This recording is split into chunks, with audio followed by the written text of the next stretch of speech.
वर्ष पर वर्ष बीती चली आकाशरे केते सूरज उई पश्चिम डुबीगलाणी तथापि एठी मनरे आक्रोश सरुनी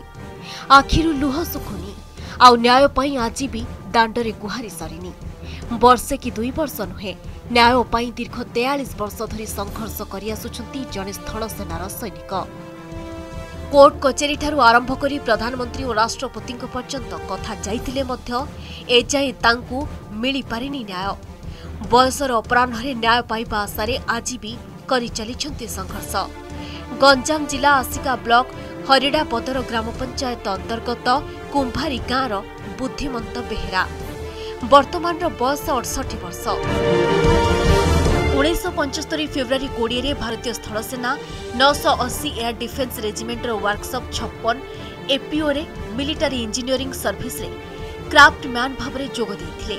5 वर्ष चाकरी कर सारिबा परे सान भाईर विवाह पई 1981 जनवरी मासरे गाँ को आसीथिले सेतिके बेले पारिवारिक समस्या भितरे बिना दोषरे 4 आपराधिक मामला रे छंदी होई जाइथिले से पुलिस आगरे निजको निर्दोष बोली कहिथिले किंतु पुलिस तांको कथा को विश्वास करि नथिला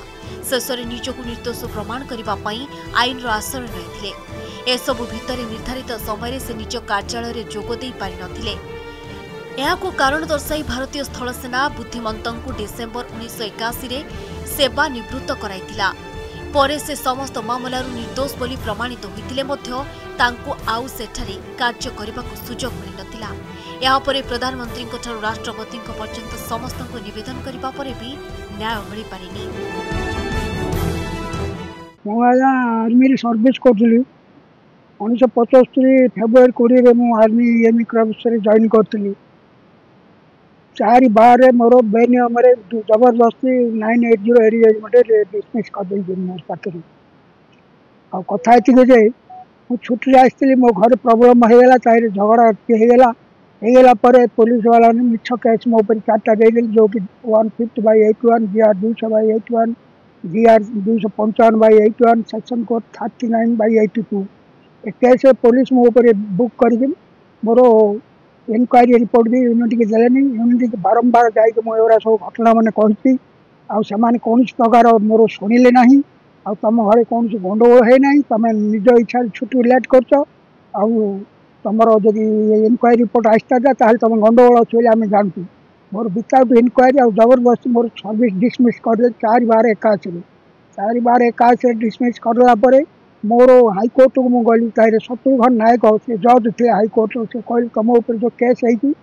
सल्व कर तुम हाईकोर्ट को आसो से केस मोर 81 रू 89 पर्यंत लगिला तार पूरा सब केस निर्दोष खलास होला मु 90 फेर राष्ट्रपति अपील कली 3 वर्ष 3 साल पर्यटन मत कौन जवाब न मिले हाईकोर्ट केस फाइल करी मोर पूरा दरमा आ सर्विस पाइबापी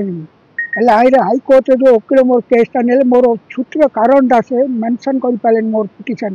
तेणुक मोर केसटा डिसमिस करदे आ सर्विस पैसा देवाई कही तार मोर सर्विस पैसा भी 1550 टका मिलला ना आ प्रकार मुझे चारिआड़ हताश होगी कमिशनर सिविल केस्ट कमिशनर मानव उल्लंघन कमिशनर और राष्ट्रपति को बार बार चिट्ठी कली आगू बोले मुझे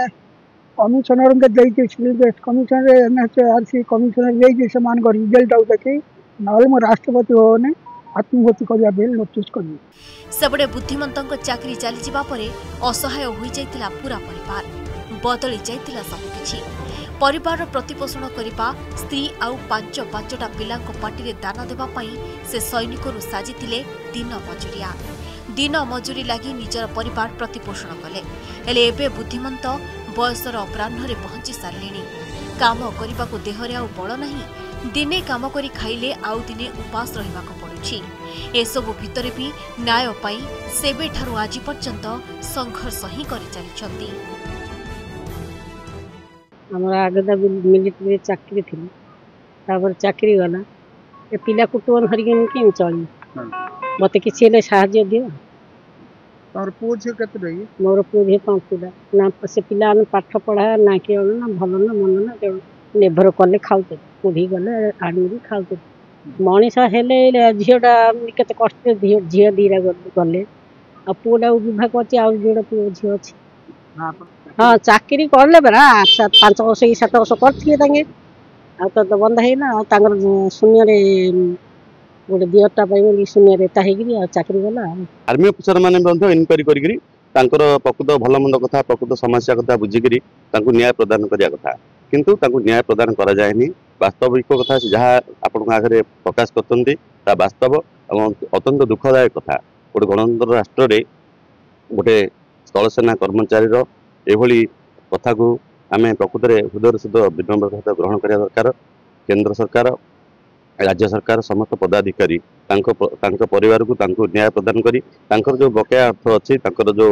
पेंशन अच्छी समस्त पेंशन कथा को हृदयता सहित गंभीरतार सहित विचार करी सैथान कर व्यवस्था कर आवश्यकता रही। आईन दांडरे निर्दोष बुद्धिमंत न्याय पाई गुहारी करुछंती सबु हराई सारिथिबा परिवार 43 वर्ष होइगला थाळ धरी न्याय मागुछि। आसिकारू मनोज मुनि रिपोर्ट ओडिशा रिपोर्ट।